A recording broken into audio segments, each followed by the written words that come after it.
የ20 ሺህ ተመልካች ስቴዲየምና የሚድሮክ ኢትዮጵያ ታሪካዊ ቃል የመቻል ስፖርት ክለብ ተቋማዊ አብዮት። ሰላም የስፖርት ባሻገር ቤተሰቦች፣ በሀገራችን እግር ኳስ ውስጥ ትልቅና ዋነኛው ፈተና ምንድን ነው? ተጫዋቾች አለመኖራቸው ወይስ በበጀት እጥረት?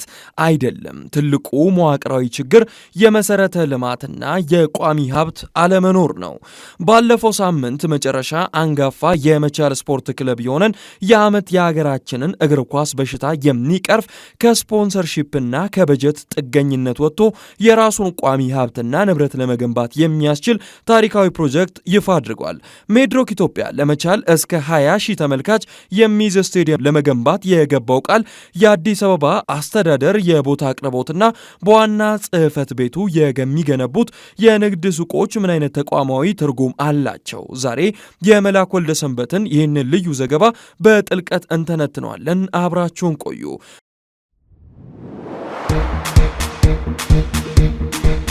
የመቻል ስፖርት ክለብ ለክለቡ አመራሮች እንዲሁም ደግሞ አሰልጣኞችና የሕክምና ባለሙያዎች ያዘጋጀውን የ5 ቀን የአቅም ግንባታ ስልጠና ባጠናቀቀበት መድረክ ላይ የክለቡ ዋና ስራ አስፈጻሚ ብርጋዴር ጀነራል ኑር ሙዘይን የ2019 ዓመታዊ እቅዳቸውን አቅርበዋል። ከእቅዶቹ መካከል ደግሞ በጣም ትኩረት የሳበው የስቴዲየም ግንባታ ፕሮጀክት ነው። እንደ ዋና ስራ አስፈጻሚው ማብራሪያ ሚድሮክ ኢትዮጵያ በክለቡ የ80ኛ ዓመት የገቢ ማሰባሰቢያ ዝግጅት ወቅት ገባው ቃል መሰረት እስከ 20 ሺህ ተመልካች የመያዝ አቅም ያለው ዘመናዊ ስቴዲየም ለመቻል ስፖርት ክለብ ይገነባል። በአሁኑ ወቅታዊ የስቴዲየም መስሪያ ቦታ ከአዲስ አበባ አስተዳደር ለመረከብ የቦታ ዝግጅትና የመረከብ እንቅስቃሴዎች መጀመራቸው ተረጋግጧል። ይህ ስቴዲየም እውን ሲሆን መቻል የራሱ ቤት ያለው ብቸኛው የፕሪሚየር ሊግ ክለብ ለመሆን የመጀመሪያው ትልቅ እርምጃ ይወስዳል።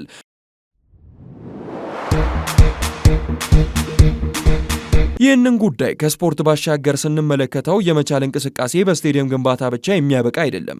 ክለቡ አሁን በጎፋ ካምፕ ግቢ ውስጥ ዘመናዊ የልምምድ ሜዳ እየገነባ ይገኛል። በተጨማሪም ዋና ጽሕፈት ቤቱ በሚገኘው ስራ ላይ ለክለቡ ቋሚና ገቢ የሚያስገኙ የንግድ ሱቆችን ለመገንባት ዝግጅቱን አጠናቋል። የዚህም ግንባታ ወጪን ለመሸፈን ሌላኛው ለጋስ ባለሀብት አቶ በላይነህ ክንዴ ቃል ገብተዋል። ይህ ማለት ምን ማለት ነው? አብዛኞቹ የሀገራችን ክለቦች በየዓመቱ ከመንግስት ወይንም በጊዜያዊ ስፖንሰሮች በሚገኝ በጀት ላይ ብቻ የተደገፉ ናቸው።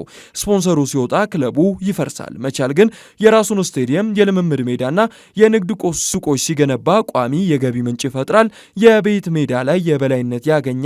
የተጫዋቾች ማረፊያና አካዳሚ በመገንባት የታዳጊዎችን ልማት ያፋጥናል።